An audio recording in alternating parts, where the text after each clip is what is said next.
Hi guys, welcome to vlog with Mittu channel. So நம்ம சேனலை புதுசாக பார்க்குறவங்க மறக்காமல் சப்ஸ்கிரைப் பண்ணிக்கோங்க. புதுசாக டைலரிங் கற்றுக்கிறவங்களுக்கு நிறைய விஷயங்கள் தெரியாமல் இருக்கலாம். டைலரிங் கற்றுக்கணும்னு ஆசைப்படுறவங்களுக்கு வெளியே போய் கோர்ஸ் கற்றுக்க முடியாமல், ஏன்னா அதோட டியூஷன் ஃபீஸே வந்து எப்படி கேட்பாங்க அப்படின்னா மந்த்லி 2000 கேட்பாங்க, இல்லை அப்படின்னா 1500 இந்த மாதிரி கேட்பாங்க.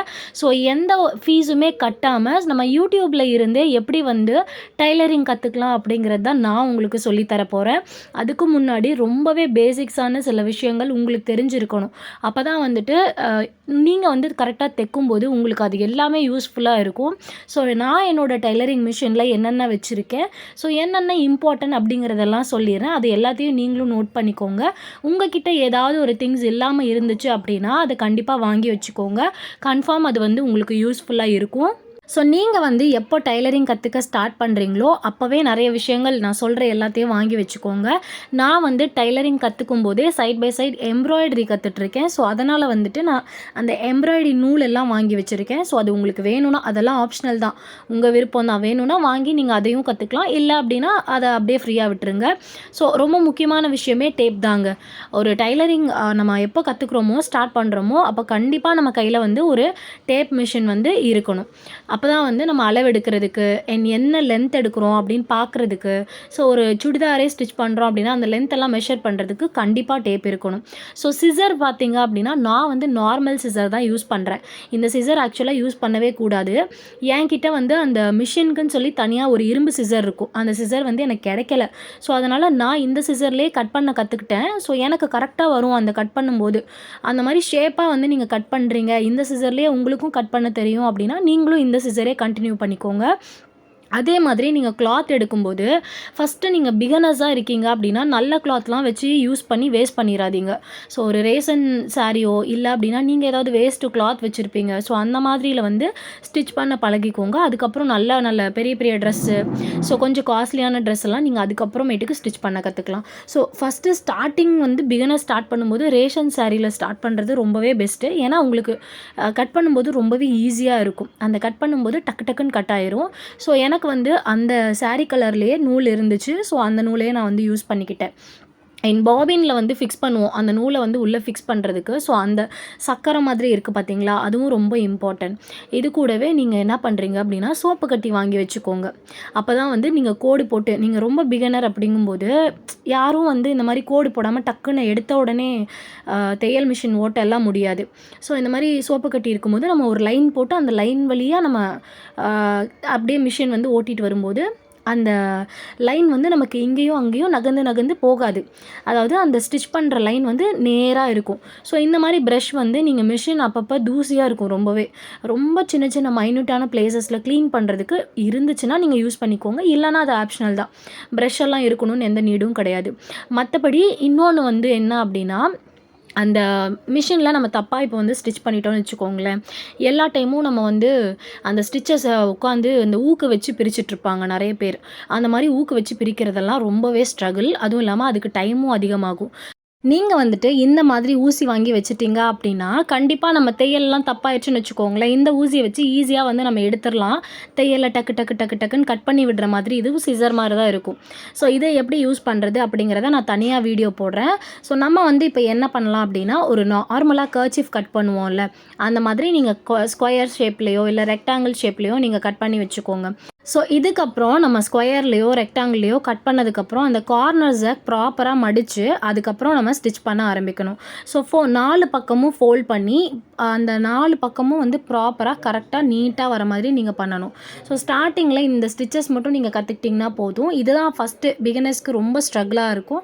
அதுக்கப்புறம் போக போக ஈஸியாகிருங்க. அதுக்கு முன்னாடி நம்ம தைக்கிறதுக்கு முன்னாடி சில விஷயங்கள் மிஷின்ஸில் கரெக்டாக இருக்கா அப்படிங்கிறத நம்ம செக் பண்ணியே தான் ஆகணும். ஸோ நீங்கள் வந்து பிகினர்ஸ் அப்படிங்கும்போது இதை தெரிஞ்சுக்கோங்க. இல்லை அப்படின்னா ஸ்டிச்சஸ் வந்து லூப் ஆகும், பேக் சைட் போகிற மாதிரி ஸ்டிச் விழும்.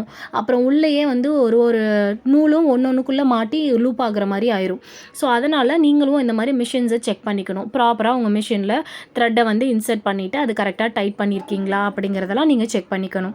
அதுக்கப்புறம் தான் நீங்கள் மிஷினை ஒரு நார்மலாக அதுக்கு முன்னாடி ஒரு கிளாத்தில் வச்சு யூஸ் பண்ணிவிட்டு அதுக்கப்புறம் உங்களுக்கு மெயினான கிளாத்குள்ளே நீங்கள் போயிட்டு அந்த கிளாத்தை வந்து ஃபோல்ட் பண்ணி நீங்கள் வந்து ஸ்டிச் பண்ண ஆரம்பிக்கலாம். ஸோ இந்த மாதிரி கிளாத் எடுத்துக்கோங்க. நல்லா கவனமாக பாருங்கள். நான் ஆல்ரெடி வந்து இந்த மாதிரி ஃபோல்ட் பண்ணி நல்லா அந்த கார்னர்ஸில் விரல வச்சு ஒரு ப்ரெஸ் பண்ணி நல்லா இப்படி ஃபஸ்ட்டு ஸ்டார்டிங்லேருந்து எண்டிங் வரைக்கும் ஒரு அழுத்தமாக நீங்கள் இது பண்ணிட்டீங்க அப்படின்னா அந்த ஃபோல்டு வந்து ரிமூவ் ஆகி போகாது. அப்படியே ரிமூவ் ஆனாலும் திரும்ப அந்த மடிப்பு இருக்கிறதுனால உங்களால் ஈஸியாக திரும்ப ஃபோல்ட் பண்ணி ஸ்டிச் பண்ண முடியும் கண்டிப்பாக. அதனால் நீங்களும் என்ன பண்ணுறீங்க அப்படின்னா நல்லா கையை வச்சு ஒரு ப்ரெஸ் பண்ணி அதுக்கப்புறமேட்டுக்கு அந்த தையலை ஸ்டார்ட் பண்ணுங்கள். ஸோ அது வந்து நேராக கண்டிப்பாக விழுகும். ஸோ நீங்கள் வந்து நேராக ஸ்டிச் பண்ண கற்றுக்கிட்டீங்க அப்படின்னா தான் நெக்ஸ்ட்டு உங்களுக்கு ப்ளவுஸ்க்கு போகிறதுக்கோ இல்லை நார்மலாக குட்டியாக கவுன் தைக்கிறதுக்கோ இல்லை அந்த நெக் டிசைன் தைக்கிறதுக்கோ ஈஸியாக இருக்கும். ஸோ ஃபஸ்ட்டு அந்த மாதிரி முடிச்சதுக்கப்புறம் ரெண்டாவது வந்து செகண்ட் ஆப்போசிட் சைடில் இருக்கிற எல்லாத்தையுமே ஃபோல்ட் பண்ணி 4 பக்கமும் ஃபோல்ட் பண்ணி இந்த மாதிரி ஸ்ட்ரெயிட் லைன் அடிக்கணும். ஸோ இல்லைக்கா எனக்கு இதுவுமே தெரியாது, எனக்கு எப்படி வந்து ஸ்டிச் பண்ண மிஷினே ஆப்ரேட் பண்ண தெரியாது அப்படிங்கிறவங்க இது வந்து கண்டிப்பாக யூடியூப் மூலயமா வந்து அவ்வளோ ஈஸியாக கற்றுக்க முடியாது. யாரோ ஒருத்தவங்க சொல்லிக் கொடுக்கணும். டேரெக்டாக நேரில் இருந்து அந்த ஸ்ட்ரெயிட் லைன் அடிக்கிறதுக்கு மட்டும் யார்கிட்டையாவது நீங்கள் கற்றுக்கிட்டீங்க அப்படின்னா உங்களுக்கு கொஞ்சம் ஈஸியாக இருக்கும்.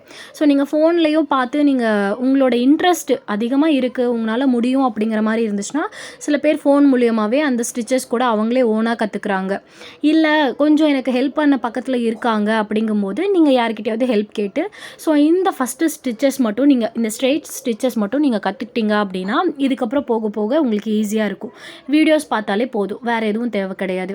ஸோ நீங்கள் இப்போ என்ன பண்ணுறீங்க அப்படின்னா ஸ்டிச் பண்ணதுக்கப்புறம் நீங்கள் அந்த கிளாத்தை கொஞ்சம் இழுத்து பார்க்கணும். ஏன்னா நீங்கள் ஸ்டிச் பண்ணி முடிச்சிட்டிங்க ஆனால் உங்களோட ஸ்டிச்சஸ் ப்ராப்பராக இல்லைன்னு வச்சுக்கோங்களேன், அந்த நூல் இருக்குல்ல பிரிஞ்சிட்டு வந்துடும். தனியாக திரும்பவும் நீங்கள் ஸ்டிச் பண்ணுற மாதிரி இருக்கும். அதனால் உடனே என்ன பண்ணுறீங்க, ஸ்டிச் பண்ணிவிட்டு அந்த லைன் கரெக்டாக இருக்கா அப்படின்னு இழுத்து பாருங்கள். நான் சொன்னதில் எதையுமே நீங்கள் ஸ்கிப் பண்ணாதீங்க ஆஸ் அ பிகினராக இருந்தால். ஸோ எனக்கு கொஞ்சம் டைலரிங்லாம் தெரியும், இதெல்லாம் பேசிக்ஸ்லாம் எனக்கு தெரியும் அப்படிங்கிறவங்க நீங்கள் ஸ்கிப் பண்ணி வீடியோவை பாருங்கள். ஆனால் பிகினர்ஸ் வந்து ஸ்கிப் பண்ணாமல் பார்க்குறது ரொம்பவே நல்லது. அப்போ தான் நான் ஏதாவது சொல்கிறேன் 1 or 2 விஷயங்கள் வந்து உங்களுக்கு ரொம்பவே யூஸ்ஃபுல்லாக இருக்கும். ஆல்ரெடி எனக்கு தெரியும் அப்படிங்கிறவங்க பார்த்தா கூட அவங்க கூட சில விஷயங்கள் விட்டு போயிருக்கலாம் அவங்களுக்கு கூட. ஸோ அவங்களும் இதை பார்க்கும்போது ஈஸியாக ஸோ இதெல்லாம் ட்ரிக்ஸா அப்படின்னு சொல்லி நீங்களும் தெரிஞ்சுக்கலாம். நீங்கள் இந்த மாதிரி ஸ்டிச் பண்ணதுக்கப்புறம் என்ன பண்ணுறீங்க அப்படின்னா நல்லா இந்த மாதிரி நீட்டாக அதை வந்து தேய்ச்சி விட்டுட்டு நல்லா இழுத்து பார்த்தீங்க அப்படின்னா ஸ்டிச்சஸ் தையல் வந்து பிரியாமல் உடையாமல் அப்படியே இருக்கணும். இந்த மாதிரி தைச்சிட்டிங்க அப்படின்னா அவ்வளோதாங்க, வேலை முடிஞ்சிருச்சு. ஸோ 4வது கார்னர் எனக்கு வந்து இருக்குது. இப்போது அந்த 4வது கார்னரையும் நான் என்ன பண்ணணும் அப்படின்னா ஃபோல்ட் பண்ணி நான் வந்து அதை கம்ப்ளீட் பண்ணணும். கம்ப்ளீட் பண்ணிட்டோம் அப்படின்னா அவ்வளோதான், நம்ம கர்ச்சீஃப் மாதிரி ப்ரிப்பேர் பண்ணியாச்சு. ஸோ இந்த கார்னர்ஸில் பார்த்தீங்க அப்படின்னா உங்கள் தையல் முடிஞ்ச உடனே கொஞ்சம் கொஞ்சம் நூல் வந்து எக்ஸ்டெண்ட் ஆகியிருக்கும். அந்த எக்ஸ்டெண்டாக இருக்கிற நூல் எல்லாத்தையும் கட் பண்ணிவிட்டு பிசுரே இல்லாமல் நீங்கள் கட் பண்ணி எடுத்துக்கோங்க. கரெக்டாக இந்த மாதிரி வந்து ஒரு 5th இல்லை 6th டைம் கர்ச்சீஃப் வந்து நீங்கள் கரெக்டாக தைக்கும்போது ஆஸ் அ பிகினராக இருக்கீங்க அப்படின்னா ஒரு 7 டைம் 8 டைம்லாம் போகும்போது கர்ச்சீஃப் வந்து பர்ஃபெக்டாக வந்துடும்.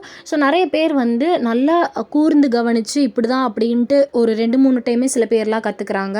ஆனால் ஒரு முக்கியமான விஷயம் என்னென்னா ஒரே நாளில் உட்காந்து உங்கள் ஆர்வத்தை எல்லாமே இந்த டைலரிங்கில் காட்டக்கூடாது. அப்படி நீங்கள் ஒரே நாளில் இல்லை 2 நாளில் 3 நாளில்னு ரொம்ப ஃபாஸ்ட்டாக வந்து இதுக்கடுத்து இதுன்னு யூடியூப் பார்த்து தைக்க கற்றுக்கிட்டு இருக்கீங்க அப்படின்னா அவங்களோட இன்ட்ரெஸ்ட்லாம் ரொம்ப கம்மியாயிரும்.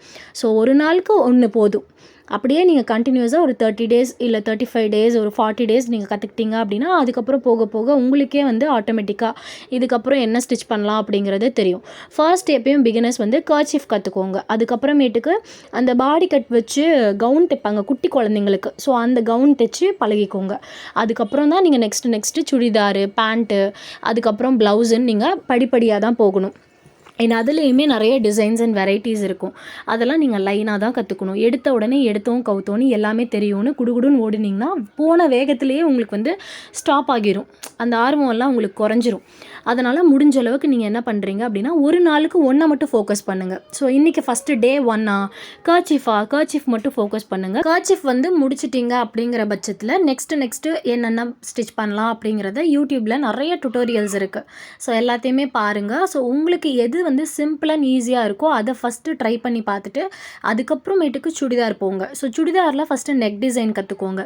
நெக் டிசைன்லேயே பல வெரைட்டிஸ் இருக்குது. ஸோ பேசிக்காக இருக்கிற வெரைட்டிஸ் ஃபஸ்ட்டு ஸ்டார்டிங்கில் என்னென்ன சிம்பிள் டிசைன்ஸ்லாம் எப்படி வைக்கிறது அப்படிங்கிறத தெரிஞ்சுக்கிட்டு அதுக்கப்புறம் நீங்கள் வந்து நெக் டிசைன் முடிச்சுட்டு ஹேண்ட் வந்து எப்படி ஃபிட் பண்ணுறது, அதுக்கப்புறமேட்டுக்கு சுடிதாரில் டிசைன்ஸ் வந்து எப்படி வைக்கிறதுன்னு கொஞ்சம் கொஞ்சமாக அப்படியே இம்ப்ரூவ் ஆகி சுடிதார் முடிச்சுட்டு அப்புறம் ப்ளவுஸ் போங்க. அதுக்கப்புறம் பேண்ட்டில் நிறைய வெரைட்டிஸ் இருக்கும், அதெல்லாம் எப்படி கற்றுக்கிறதுன்னு யூடியூப்லேயே நிறைய வீடியோஸ் இருக்குது. ஸோ உங்களுக்கு வந்து எந்த வீடியோ கம்ஃபர்டபுளாக இருக்கோ அந்த வீடியோ பார்த்து ஸ்டிச் பண்ண கற்றுக்கோங்க. நம்ம வந்து நல்லாவே ஸ்டிச் பண்ண கற்றுக்கிட்டோன்னு வச்சுக்கோங்களேன், நம்ம வீட்டில் இருந்தே நம்ம ஃபேமிலியும் பார்த்துக்கிட்டு, அதுவும் முக்கியமாக ஹவுஸ் ஒய்ஃப்ஸ் ஆஃப்டர் மேரேஜ்க்கு அப்புறம் ஜாப் அப்படிங்கிறது ஒரு ட்ரீம் மாதிரி தான் இருக்கும் எல்லாருக்குமே.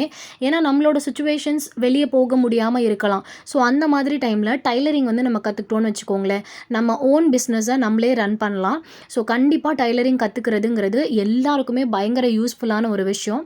ஸோ நம்ம சேனலை சப்ஸ்கிரைப் பண்ணி சப்போர்ட் பண்ணுங்கள். அண்ட் தேங்க்யூ ஃபார் வாட்சிங். பபாய்.